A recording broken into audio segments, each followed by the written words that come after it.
सुनो। तो अभी क्लास में आपका स्वागत है। डिस्कशन हम लोग अपना आगे बढ़ाते हैं। अब तक हम लोग पढ़ चुके हैं एपिथेलियल टिश्यू के फीचर्स। एपिथेलियल टिश्यू में apical domain, basal domain, lateral domain सारे फीचर्स पढ़ चुके हैं। एपिकल डोमेन के तीन modification, cilia, stereocilia, microvilli. Lateral domain पे तीन जंक्शंस, ऑक्लूडिंग, एंकरिंग और गैप जंक्शन। और बेसल डोमेन पे दो जंक्शंस, फोकल एडहेशन और हेमिडेस्मोस। ठीक है। अब हम आगे बढ़ाते हैं अभी अपने डिस्कशन को। आज हम लोग डिस्कस करते हैं फीचर्स ऑफ ग्लैंड्स।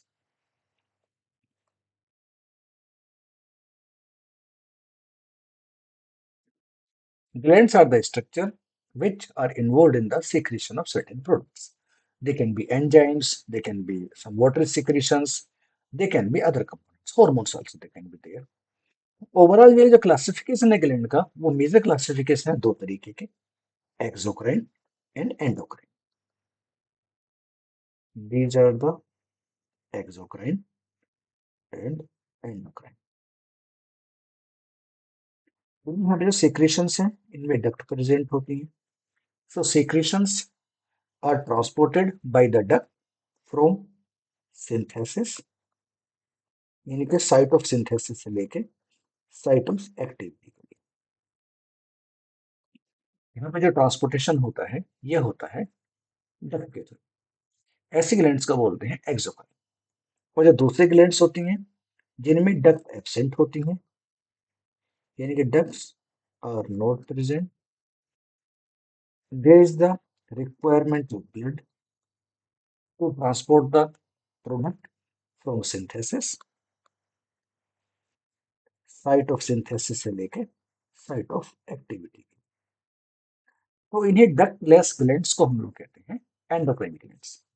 यहाँ पे जो मेन सिक्रीशंस हैं एंडोक्राइन ग्लैंड्स के, वो सिक्रीशंस को बोलते हैं hormones. So secretions directly enter into the blood, and these secretions via the blood they move through the systemic circulation. यानी कि जो एंडोक्राइन ग्लैंड्स हैं, इस तरीके से एक कनेक्टेड टिश्यू सराउंडेड स्ट्रक्चर होगी। यहाँ पे जो secretory cells हैं, they are organized in certain groups, and these groups are having vicinity of a blood vessels। इस तरीके से यहाँ पे blood vessels present होती हैं। These blood vessels are mainly fenestrated blood vessels. So they have a blood vessels, और इन blood vessels में fenestrations present होती हैं। ठीक है। And hormones and other products they enter from secretory cells via diffusion into the blood vessel, और blood के through पूरी body में वो सिस्टमिकली सर्कुलेट हो जाती है। एक्सोक्राइन ग्लैंड्स हैं, एक्सोक्राइन ग्लैंड्स में डक्ट प्रेजेंट होती हैं, and these ducts are involved in the transportation of molecule to the site of activity. अब इन्हीं के साथ साथ एक और तरह की ग्लैंड्स प्रेजेंट होती हैं, एक को क्लासिफिकेशन आइडेंटिफाई करते हैं हम लोग। This is called as the para.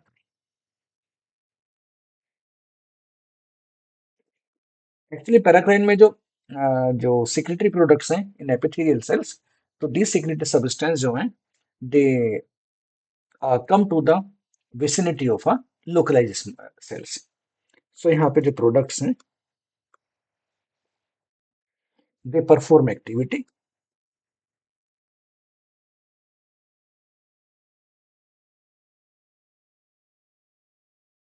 On nearby cells. ठीक है।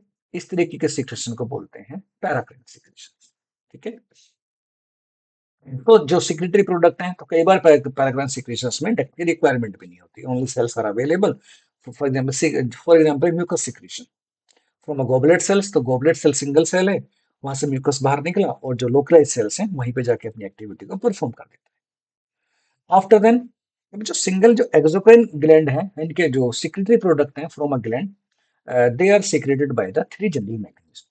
यहाँ पे तीन मैकेनिज्म होते हैं जिनके थ्रू एक सेल से प्रोडक्ट बाहर निकलता है। इन मैकेनिज्म को बोलते हैं merocrine, apocrine and holocrine. These are merocrine, apocrine and the holocrine. इन मेरोक्राइन जो सिक्रेटरी प्रोडक्ट है वो प्रोडक्ट निकलता है। इसका एक और नाम रख देते हैं हम लोग मेरोक्राइन का ईपेन। ईपेन secretion. So secretory product release by the exocytosis. यहाँ पे जो सिक्रेटरी प्रोडक्ट है वो वेसिकल में पैक होता है, वेसिकल प्लाज्मा मेम्ब्रेन पे जाते हैं और प्रोडक्ट जो होते हैं release by the exocytosis. For example pancreas. Pancreas के जो एक्सोक्राइन सिक्रीशंस हैं इसी तरीके के मेथड को फॉलो करते हैं। दूसरा प्रोसेस होता है apocrine secretion.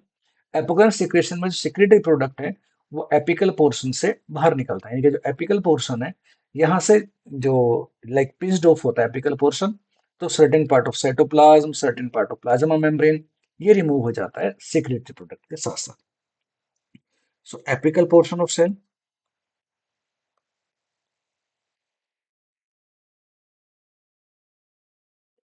Pinched off, it is pinched of.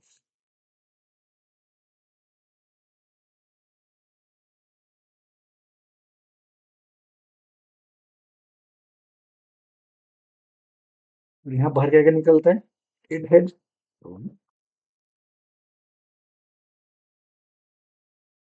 Plus some part of cytoplasm और प्लस होता है some part of plasma membrane जो वेसिकल के फॉर्म में बाहर निकलता है, some part of plasma membrane. So these products are released. इसका एग्जांपल होता है एपोक्राइन सिक्रेशन का एग्जांपल होता है apocrine type of sweat glands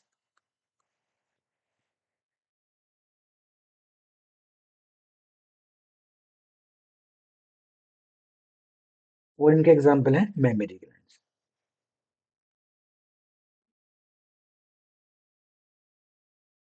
जो तीसरी टाइप के ग्लैंड्स हैं सिक्रेटरी जो सिक्रेशन है उस सिक्रेशन को बोलते हैं holocrine.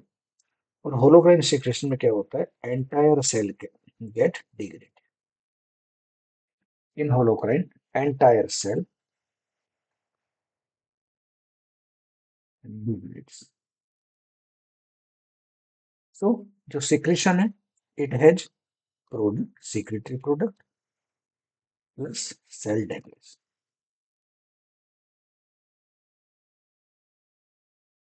So by these three basic mechanisms, all the product or materials are released into the outer region.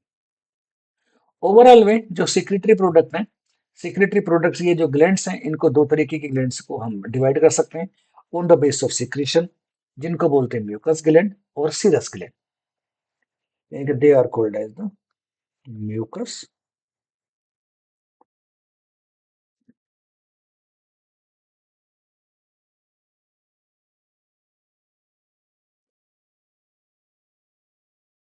Mucus gland and serous. These are called as serous. जो example है whole grain secretion के वो होते हैं sebaceous gland.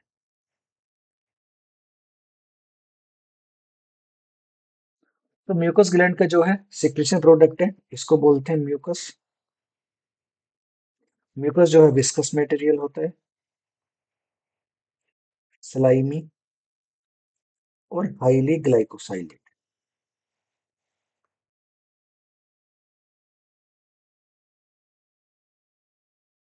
जो mucus है वो होता है विस्कस, स्लाइमी और हाईली ग्लाइकोसाइलेटेड। इसका एग्जांपल है गॉबलेट सेल्स। दूसरा सिक्रेशन होता है सीरस, और तो सीरस सिक्रेशन करने वाले ग्लैंड्स को बोल देते हैं सीरस ग्लैंड्स। सिक्रेशन होता है वाटरी, लेस ग्लाइकोसाइलेट। सिक्रेशन होता है यानी कि वाटरी और ये होता है less glycosylated materials. For example इनका एग्जांपल है parotid gland.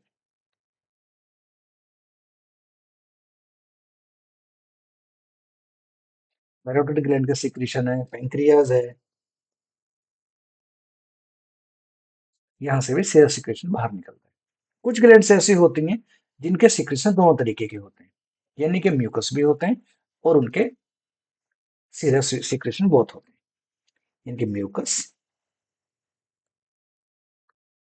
Plus serous both. ऐसी ग्लैंड्स जो हैं दोनों तरीके के सिक्रेशन रिलीज करते हैं। इन ग्लैंड्स का जैसे इनका एक एग्जांपल है submandibular gland.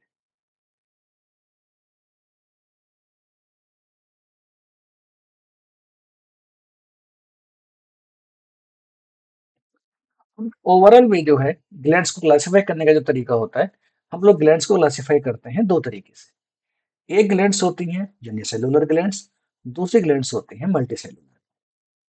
So glands can be classified into the two groups, unicellular and multicellular। जैसा नाम से क्लियर है, यूनिसेलुलर मतलब single cell, for example goblet sales.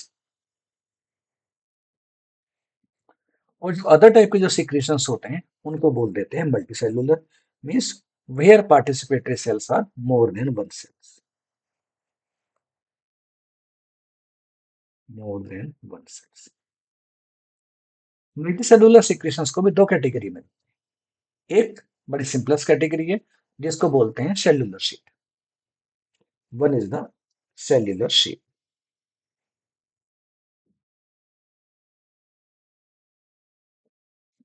In this secretion, like जो अरेंजमेंट है, जो सेल्स हैं, all cells are participating in a secretion. For example, in a surface of stomach, all cells participate in secretion, जैसे surface mucus sales,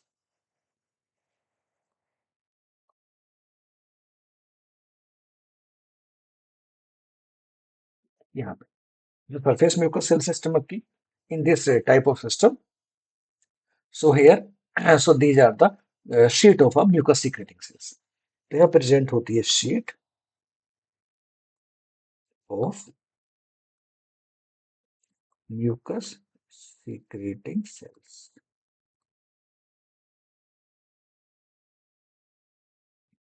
जो दूसरे तरीके का arrangement होता है, इस अरेंजमेंट में क्या होता है, जो मल्टी सेलुलर सेल जो सेल्स हैं, in another arrangement there is the formation of the portion and the secretory portion।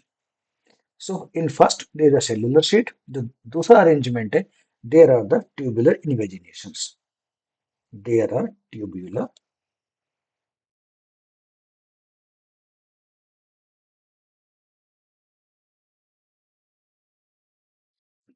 invaginations from a epithelial surface।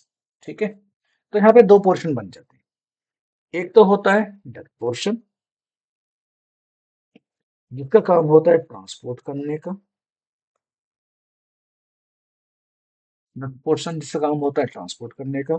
दूसरा पोर्शन पार्टिसिपेट करता है सिक्रीशन।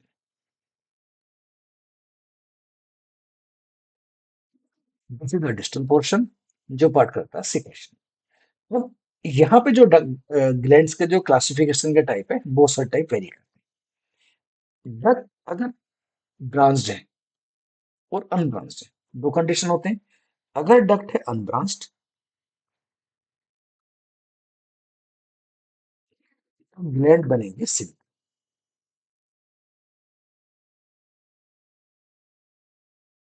और अगर डक्ट है ब्रांच्ड,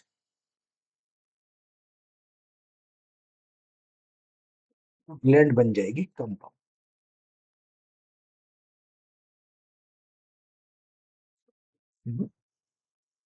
अगर ब्रांच्ड है तो ग्लैंड बनेगी कंपाउंड, और अगर डक्ट इंटैक्ट है या अनब्रांच्ड है तो ग्लैंड बन जाएगी कम ओ सिंपल। ठीक है, ओनली डक्ट के बेस पे सिंपल और कंपाउंड ग्लैंड को हम लोग क्लासिफाई कर देते हैं। Simple gland means duct no branched, compound gland means duct is branched. जो secretory पोर्शन है, now secretory portion it also performs the different type of activities. secretion it is performed by the secretory portion, ये आता है secretory portion. और secretory part के जो invagination है ये शो करता है दो तरीके की मेजर प्रॉपर्टीज। दो, one structure is the simple invagination है, स्ट्रेट ट्यूब लाइक इन्वेजिनेशन है, जिसको बोलते हैं ट्यूबुलर इन्वेजिनेशन। ठीक है, one part is the tubular,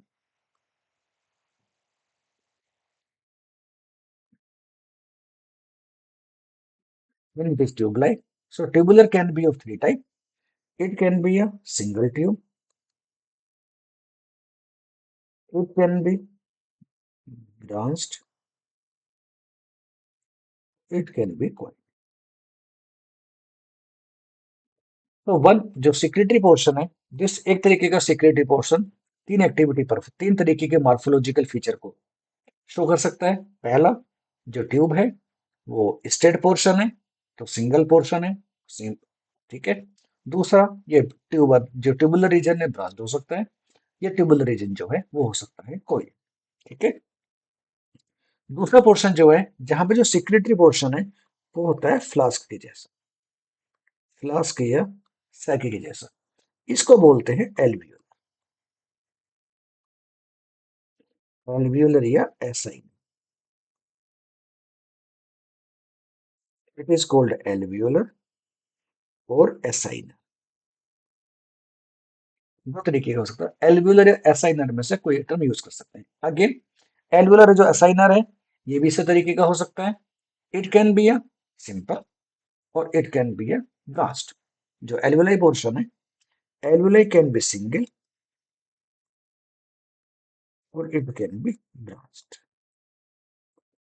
ठीक है, कुछ एक स्ट्रक्चर्स में क्या होता है, एक और तीसरा जो फीचर है वो विजिबल हो जाता है, जहां पे जो सेक्रेटरी पोर्शन है, सेक्रेटरी पोर्शन दोनों फीचर रिप्रेजेंट करता है,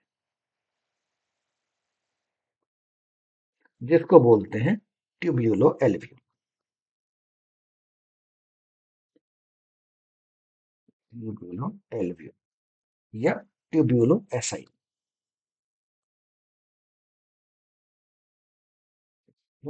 tube like invagination plus acini like structure जो होती है दोनों प्रेजेंट होती है, बहुत सारे प्रेजेंट। इसी बेस पर हम लोग ग्लैंड्स को क्लासिफाई कर सकते हैं। So glands can be classified, there can be जो ट्यूबुलर पोर्शन वाली हैं ये हो सकती हैं सिंपल ट्यूबुलर,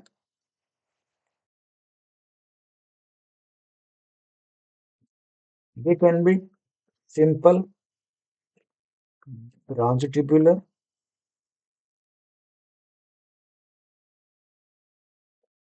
और they can be simple coiled tubular.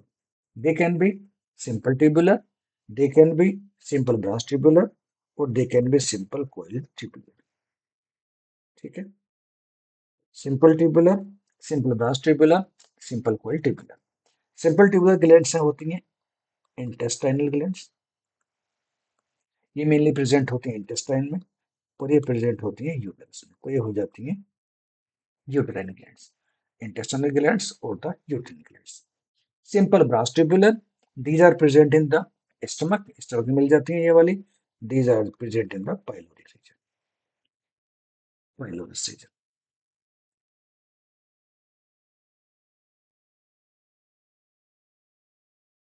these are the pylorus glands or which are the mucus secreting glands, these are pylorus or these are the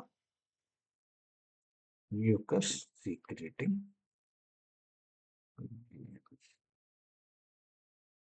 these are pylorus or mucus secreting glands।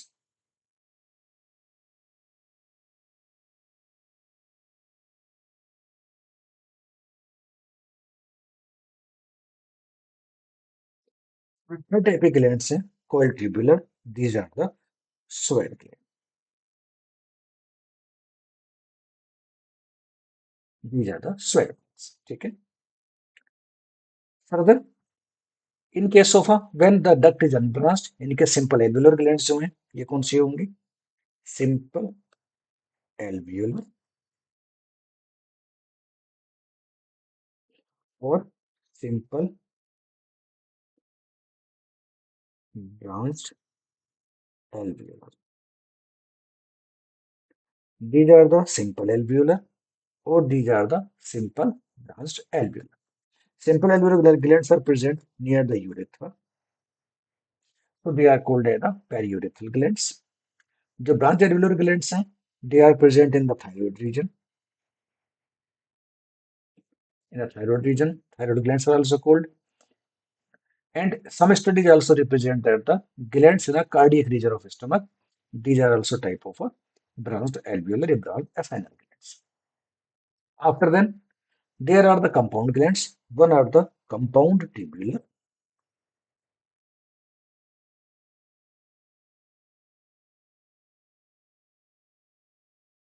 Compound tubular का मतलब क्या हुआ? जो duct है branched है और जो tubal reason है ये भी ब्रांच्ड होगा. These are the compound tubulo alveolar. इसका एग्जांपल है Brunner's gland.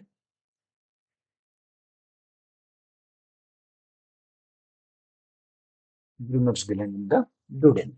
These are the Brunner's gland in duodenum.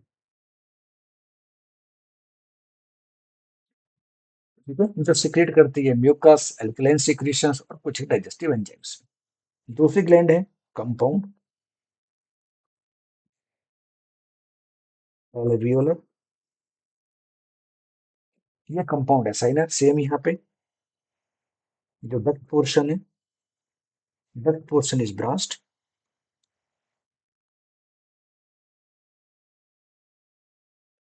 जो एल्वियोलाई है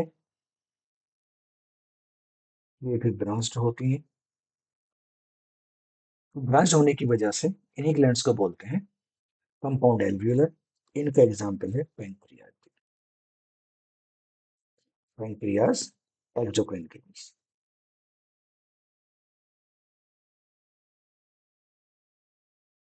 तो तीसरे टाइप की ग्लैंड्स हैं which are having both feature.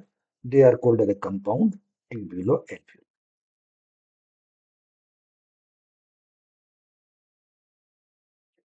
Tubuloalveolar. यानी कि जो डक्ट पोर्शन है ब्रांच्ड होता है और जो सेक्रेटरी स्ट्रक्चर है उसमें प्रेजेंट होती है both alveoli plus tubular. Both secretory structures are present. These are called as the compound tubuloalveolar. इनके एग्जांपल्स हैं salivary glands,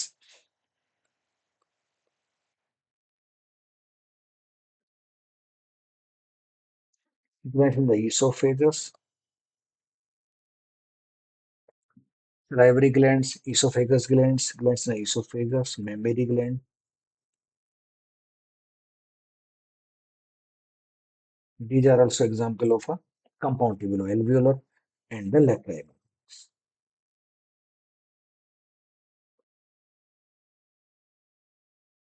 These are the lacrimal. So overall way, जो exocrine glands, they can be classified into the two secretory portions. One are the tubular, second are the acinar या alveolar. अगर secretary portion की structure tube के जैसी है तो बन जाएगी ट्यूबुलर. ट्यूबुलर में तीन तरीके के, या तो अनब्रांच्ड है, स्ट्रेट ट्यूब्यूलर ट्यूबुलर स्ट्रक्चर है. दूसरी ब्रांच ट्यूबुलर स्ट्रक्चर है. तीसरी कोलिट्यूबुलर स्ट्रक्चर है. और अगर सेक्रेटरी पोर्शन फ्लास्क के जैसा है, सक के जैसा है, तो इसको बोल देते हैं एल्वियोलर या एसाइना. ये भी सिंपल हो सकता है, सिंगल एल्वियोलाई या मल्टीपल एल्वियोलाई, जिसकी वजह जो ब्रांचिंग के थ्रू बनते हैं, तो इनको बोलते हैं सिंपल एल्वियोलर या सिंगल एल्वियोलर और ब्रांच्ड एल्वियोलर. कंपाउंड और सिंपल दो ग्लैंड्स के टाइप हैं on the basis of branching of duct portion. अगर डक्ट ब्रांच्ड है तो ग्लैंड बन जाएगी कंपाउंड, और अगर डक्ट अनब्रांच्ड है तो ग्लैंड रहेगी सिंपल. ओवरऑल में जो सिक्रेटरी पोर्शन है, जो सिक्रेटरी प्रोडक्ट्स हैं, ये प्रोडक्ट्स रिलीज होते हैं एक साइकिल के थ्रू. इस साइकिल को बोलते हैं secretory cycle.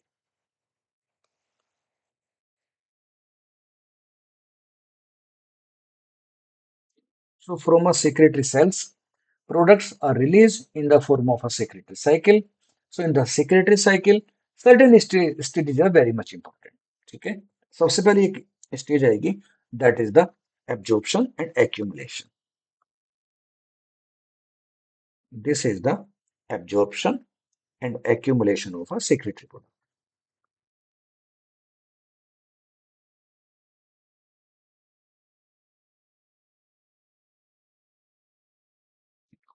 Accumulation of raw substance. ठीक है, these are the secretion and absorption of a components. इसमें हो सकते हैं अमाइनो एसिड्स, हो सकते हैं प्रोटीन्स का सिंथेसिस, हो सकता है अदर कंपोनेंट्स एंड लिपिड का एक्यूमुलेशन हो सकता है.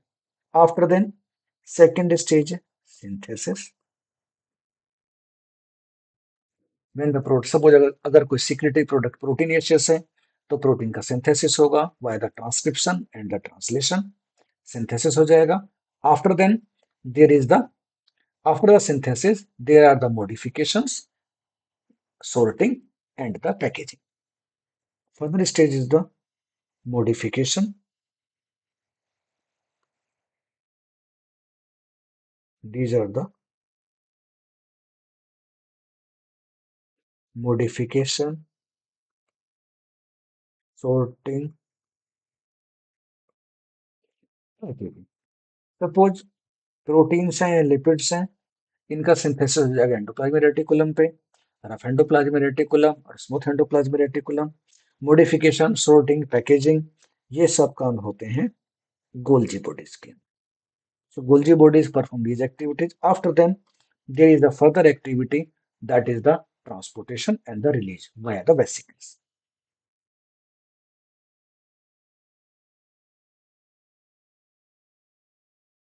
Transportation and release via vesicles. और रिलीज होने के बाद में it will enter into the ducts and it will reach to the site of activity.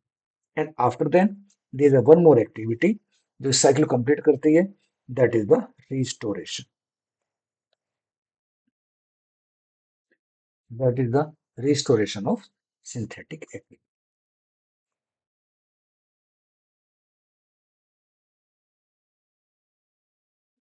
This entire process, it moves into the variety fractions.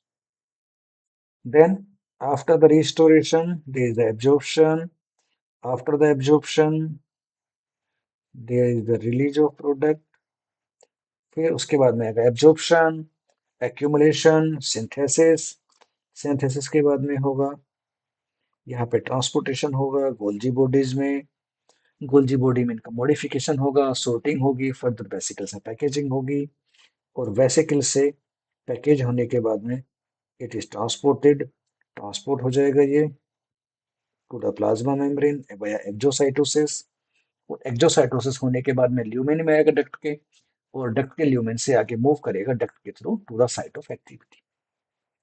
Remaining जो cells हैं, again the activity, तो जो synthetic activity है that is restored and again same cycle is proceeded, that is called as the secretory cycle.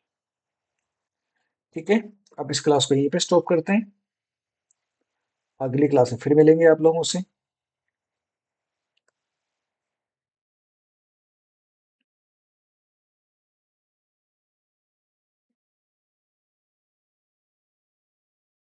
So will meet in the next class. तब तक के लिए आप लोग इसको पढ़िएगा, अपना ख्याल रखिएगा, स्वस्थ रहिएगा, पढ़ते रहिएगा, नोट्स से पढ़िएगा, ऑनलाइन क्लासेस से पढ़िएगा और बुक्स से पढ़िएगा. कंटिन्यूस पढ़ते रहिएगा. ओके, और अपनी नॉलेज को गेन. ठीक है, अगली क्लास में मिलते हैं. Bye bye, take.